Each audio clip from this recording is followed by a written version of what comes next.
Hey everybody, this is Joseph Vogely of Stoegele Films. I am the co-writer, the director, and the creator of the new slasher sensation, Specimen 6, which will be out on DVD June 2020, this year, coming up very soon. And welcome to another episode of Stoegele Films Reviews. This week, I thought I'd do something special. I'm going to be doing a bunch of these videos, but I'm going to be doing kind of like what people call B movies. And they're going to be movies from across all the different decades, going back probably to the 1930s, 1940s. I'm going to take a little bit more time with these videos because these are really the movies that shape me as a person and as an artist. And even going back to when I was a very, very young child and staying up late at night and watching these old B movies late night on TV. I have a lot of heart for these things, and I want to talk about them in depth a little bit. And even the bad ones I want to talk about with a little bit more respect, because B movies in a lot of ways are harder to make than big budget action movies. And myself as a low budget film director, I know this. I have a lot of friends that are low budget film directors. Everybody knows that it really takes a lot of heart and a lot of grit to get these things done. And there's a lot of things that stand in our way, and we're always fighting to get these things done. So with this series, we're going to talk about these things with heart. Even though I might talk a little bit about some of the things about why these films are kind of not as great in some ways. So it'll be a little tongue-in-cheek at times, but always know my heart's in the right place. So, okay, that little preamble out of the way, today I'm going to be talking about 1958's The Hideous Sun Demon, which I will try not to look too far away from our camera here, but it was co-directed by the star Robert Clark. At the time, it billed him as the producer, the star, and the director. And I did a little bit of research here, and apparently it was co-directed by someone named Tom Boutros. Probably pronouncing that wrong, but he's known for making other, just hard working on other B movies. He was an editor on one of my favorite films, and it's a great Sunday morning film when you feel like you're just not quite awake, but you feel like zoning out on something, and it's got really beautiful music. And that I recommend, The Legend of Boggy Creek. As you can see, I have my own DVD copy here because I really appreciate this film. But that's not the one that we're talking about today. I'll talk about that in a few days.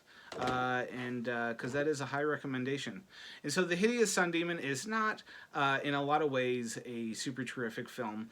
And initially I was going to do a video where I was talking a little trashy about it, but then I started doing a little bit more research, and I found out that more things about the making of it and how hard it was for the guy to make it. And so maybe I was basing a lot of this stuff on like the character. The character is not a very nice guy. They try to present him as kind of a nice guy, but Robert Clark, I guess, later on said that he wanted to show this character warts and all. And there's more warts on this character than, I guess, non-skin blemishes. So anyway, I wrote down some things. So apparently at the time it cost $58,500. That's estimated. I don't know what the inflation is on that. When people start talking inflation, my mind just melts and I go crazy and I can't stand it. And math is not my strong suit, ladies and gentlemen, and so I will not talk about math here. So who knows? That's probably a couple $100,000 nowadays. He says $58,000 was really spent on paying the actors, feeding them, renting things. He ended up using a lot of his own family, his wife and her family. She was a singer, I guess. They talk about the singer in one of the radio overlays in this. And so he pulled from everywhere to make this film. And he had previously made a film called what was it called? It was called She Monster. And so She Monster ended up being this like kind of a big success for him because he ended up getting this back end pay from it. So he starred in it. He admitted like, hey, this isn't that good of a movie, but hey, he made a lot of money on it. So he goes, well, I'm going to make my own B movie. And so he went out and he used a lot of university students. He used a lot of his own family. He raised a little bit of money, I guess, $58,500. The suit cost $500, and the suit is the best part of this. So let me get into the story a little bit. So he plays a scientist that is exposed to radiation poison, and during the sun, when he's out in the sun, he reverts to this more primal reptilian man. I appreciate that. And then he tries to hide from people. He gets into some hijinks with like this gangster's girlfriend. He gets beat up. He ends up killing some people. His main character of the scientist at first, he has all these friends that are trying to be like, find the cure for him, but he's constantly given up. He drinks a lot in this, and they talk a lot about his drinking, so I think there might be some sort of analogy about drinking going on here in retrospect. There's a line, one of my favorite lines from this film, is spoken by an elderly scientist to the young woman friend who's trying to help, and they talk about the guy's drinking, and he says, whiskey and soda mix, not whiskey and science. That's a really good B-movie line. As a director and a writer myself, I'm often thinking about lines that I can come up with, just goofy lines, and I'll write out pages and pages. I have notebooks all over this place filled with lines like that, and when I'm working on something else, I often, you know, if I'm having like a dead moment, I'll go and I'll look at some of my old books and I'll see something. I call it stealing from myself. Even though it's not really stealing, I wrote it down ages ago, but it feels like stealing because I was such a different person sometimes back in those days. So anyway, the film goes through, he ends up like killing a bunch of people. He kills like a cop and some other people when he wasn't even like in monster form, and so I kept thinking, I was like, you're just a bad person. And he starts kind of reverting more mentally to this like horrible person as he's trying to hide out from the authorities and everything. A little girl starts trying to help him, but the mother finds out and calls the authorities, and then the guy runs away, and of course he goes into the sunlight and he turns into this reptile man creature. And then the police chase him.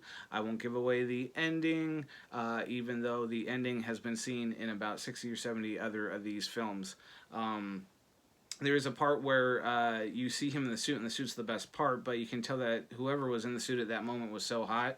They wear pants up over the bottom part of the suit, and the bottom part of the pants were all soaking wet, so you could tell they were just like sweating out, and they were like sweating out in the front of his pants and sweating out in the back. That is swamp ass, folks, and I would not want to have been around that dude with that bad a swamp ass if he's like just melting in that thing. So apparently there was other versions of this one as well with different cutscenes, so I only just saw the one that is on Amazon Prime. It was fun. It was, you know, it was a goofy film. I made fun of it as I watched it, but overall I enjoyed it. Except that he's a little creepy in parts where he's like forcefully kissing a couple of the women, and you could tell that it was maybe improv a little.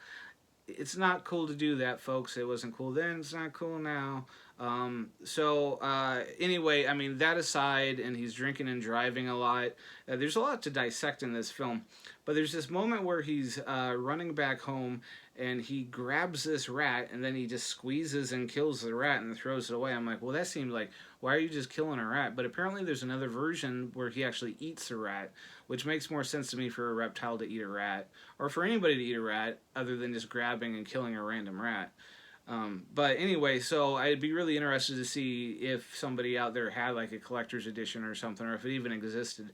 This version is only 74 minutes alone, so it's definitely not a long watch. It does fly by rather quickly, and so I recommend, you know, if you just have like a Sunday morning or some downtime with some friends and a six-pack of beer, kick back and watch it.